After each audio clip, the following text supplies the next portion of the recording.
اس طرح سے پانی کو خشک کر دیا اور جس کام کا اللہ نے فیصلہ کیا تھا وہ کر دیا۔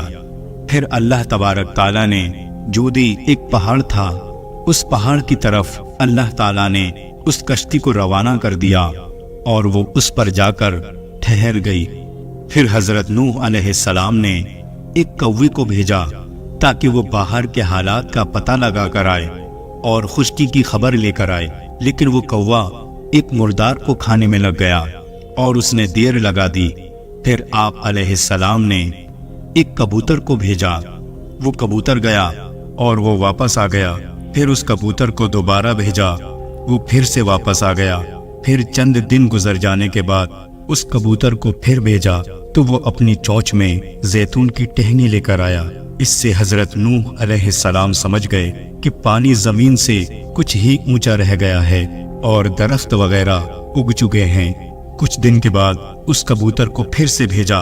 اس بار وہ کبوتر جب آیا تو اس کے پیروں میں مٹی لگی ہوئی تھی۔ اس سے حضرت نوح علیہ السلام نے سمجھ لیا کہ پانی سوکھ چکا ہے اور زمین ظاہر ہو چکی ہے۔ اللہ تعالیٰ نے حضرت نوح علیہ السلام سے فرمایا کہ سلامتی اور برکت کے ساتھ جو ہماری طرف سے تم اور تمہارے ساتھیوں پر ہے اتر آؤ۔ پس حضرت نوح علیہ السلام جودی کے نیچے اترے اور وہیں ایک بستی کی بنیاد ڈال دی جسے سمانند کہتے ہیں۔ ایک دن صبح جب لوگ جاگے تو ہر ایک کی زبان بدلی ہوئی تھی، ایسی زبانیں جس میں عربی سب سے بہترین اور اعلیٰ زبان تھی، اور حضرت نوح علیہ السلام کو اللہ تعالیٰ نے سب زبانیں سکھا دی۔